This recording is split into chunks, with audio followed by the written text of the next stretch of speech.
সর্বশেষ যে লোকটা জান্নাতে যাবে তাকে আল্লাহ তাআলা জাহান্নামের আগুনে পোড়াতে পোড়াতে ছাই বানিয়ে ফেলবে। আল্লাহ বলবেন, জিব্রাইল যাও একটু দেখো, একটা মাত্র সেজদা দিয়েছে আমাকে, এরকম কাউরে পাওয়া যায় কিনা। বাটি চালান দিয়ে দেখো পাওয়া যায় কিনা। খুঁজে খুঁজে কাউরে পাবে না। আল্লাহ বললেন আবার দেখো, খুঁজে খুঁজে একজনকে পাবে, সামান্য ইমানের ছিটে ফোঁটা তার অন্তরে ছিল। আল্লাহ বলবেন, যেহেতু ছিটে ফোঁটা আছে, অনেক মায়ের খাইছে, ওকে বের করে জাহান্নাম থেকে বের করে একটা নির্ধারিত দূরত্বে রেখে দাও। রেখে দেয়া হবে, কিন্তু জাহান্নামের আগুনের লেলিহান শিখাতে তার গা ঝলসে যাবে। সে আল্লাহর ডেকে বলবে, মাবুদ তোমার কাছে আমি কিছু চাই না,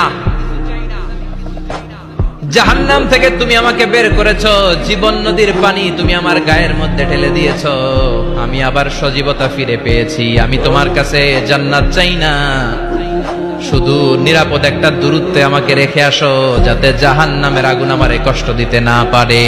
আল্লাহ, আমি কিন্তু তোমার কাছে জান্নাত চাই না। কি চাই না?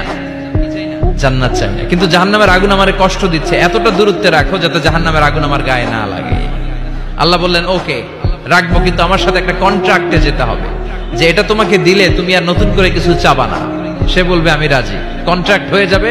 আল্লাহ জিব্রাইলকে বলবেন, যাও এমন দূরত্বে রাখো যাতে জাহান্নামের আগুন ওরে কষ্ট না দেয়। রেখে আসা হবে, অনেক দিন সে ওখানে আনন্দে থাকবে, আল্লাহ শুকরিয়া করবে। সে মনে মনে বলবে, বেঁচে গিয়েছি, আমি বেঁচে গিয়েছি, জীবনে আর কিছু চাই না, জাহান্নাম থেকে আমি বেঁচে গিয়েছি। অনেকদিন থাকার পরে মনে মনে ভাববে, বাইসা তো গেছি, কিন্তু নতুন করে একটু ট্রাই করে দেখি, জাহান্নামের সৌন্দর্যের দৃশ্য একটু চোখ দিয়ে অবলোকন করা যায় কিনা। সে আল্লাহর ডেকে বলবে, আল্লাহ ইনদি সুআল, আমার একটা ফরিয়াদ আছে। কি ফরিয়াদ? আল্লাহ আগেই বলে রাখি, আমি কিন্তু জান্নাতে যেতে চাই না। আল্লাহ বলবেন, কি চাও? সে বলবে, আল্লাহ তোমার জান্নাতটা তুমি কত সুন্দর করে বানিয়েছো, আমি একটা নজর শুধু দেখতে চাই। জান্নাতের দরজার সামনে নিয়ে যদি আমারে বসিয়ে রাখো, দ্যাটস ইনাফ, আর কিছু চাই না, শুধু জান্নাতের দরজার সামনে। আল্লাহ বললেন, তুই না ওয়াদা করেছিস, তুই না চুক্তি করেছিস। সে বলবে, আল্লাহ আমারে হতভাগা বানাইয়া তোমার কি লাভ? সুবহানাল্লাহ পড়েন। আমারে তুমি হতভাগা বানিও না। আল্লাহ বলে, ঠিক আছে, আবার সিগনেচার কর যে জান্নাতের দরজার সামনে বসিয়ে দিলে আর কিছু চাবি না। সে সিগনেচার করে বলে, আমি চাবো না।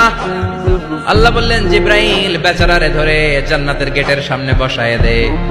এবার জান্নাতের গেটের সামনে বসে বসে জান্নাতের সৌন্দর্য দেখা শুরু করবে। সুবহানাল্লাহ। এমন সৌন্দর্য যেটা চোখ দিয়ে কেউ দেখে নাই, কান দিয়ে শোনে নাই। ওই সৌন্দর্য চোখে দেখে, কান দিয়ে আওয়াজ শুনে, মাগার ভোগ করতে পারে না। অন্তরে জ্বালা আছে না নাই? এয়ার কন্ডিশনের রুমে ঢুকতে না পারলেও, এয়ার কন্ডিশনের রুমের দরজার বাইরে দাঁড়ালো, এয়ার কন্ডিশনের রুমের একটা ঠান্ডা বাতাস গায়ে লাগে না? কথা বলেন তো। ও যখন জান্নাতের দরজার সামনে দাঁড়াবে, ওর গায়েও এরকম জান্নাতের ঠান্ডা বাতাসের হিমেল ছোঁয়া গাটাকে শীতল করে দিবে। ওই শীতল হয়ে যাওয়ার পরে আর তো সহ্য হবে না, আবার আল্লাহরে ডাকবে। মনে মনে ভাববে, আর একটু ট্রাই করি না, দোষ কি, আস্তে আস্তে অনেক দূর তো আগাইছি। সুবহানাল্লাহ কইবেন না? এবার আল্লাহরে বলবে, আল্লাহ ইনদি সুআল, আল্লাহ তুমি যদি কোনো বিষয়ে নতুন করে ডিসিশন নাও, তোমারে জিজ্ঞেস করার মতো কি কেউ আছে? আল্লাহ বলে, না, আমি তো সব রাজার বড় রাজা, মহারাজা, আমার উপরে তো কারো কথা চলে না। ওই হতভাগা লোকটা বলবে, আল্লাহ এত সুন্দর জান্নাত তুমি বানালা, চোখ দিয়ে সৌন্দর্য দেখি, কান দিয়ে আওয়াজগুলো শুনি, হুর আর গেলমান হেঁটে বেড়ায়, এত সুন্দর জান্নাত চোখ দিয়ে দেখি, ঢুকতে পারি না, আমারে কষ্ট দিয়ে তোমার কি লাভ? ও আল্লাহ, আমারে তুমি মাফ করে দাও, জান্নাতের চিপার মধ্যে এক কর্নারে তুমি একটু আমারে জায়গা করে দাও। আল্লাহ বলবেন, ওয়াই হাক ইবনা আদম, তোর ধ্বংস হোক হে আদম জাত, মা আগদারাকা, তোর চেয়ে বড় গাদ্দার আমি আমার সৃষ্টিকুলে কাউরে দেখি নাই, কারণ তুই আমার সাথে চুক্তি করিস আর চুক্তি ভঙ্গ করিস।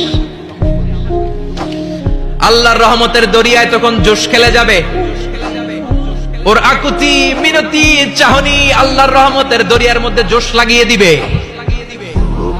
আল্লাহর দয়া হয়ে যাবে, মায়া হয়ে যাবে। আল্লাহ বলবেন, ঠিক আছে, জান্নাতে যা। লোকটা এবার এক দৌড়ে জান্নাতের ভিতরে ঢুকে যাবে। লোকটার দৌড় দেখে আবার লোকটারে আল্লাহ ডেকে বলবে, একটু দাঁড়া, একটু দাঁড়া, জান্নাত তো দিছি, তো দৌড় দিলি কেন?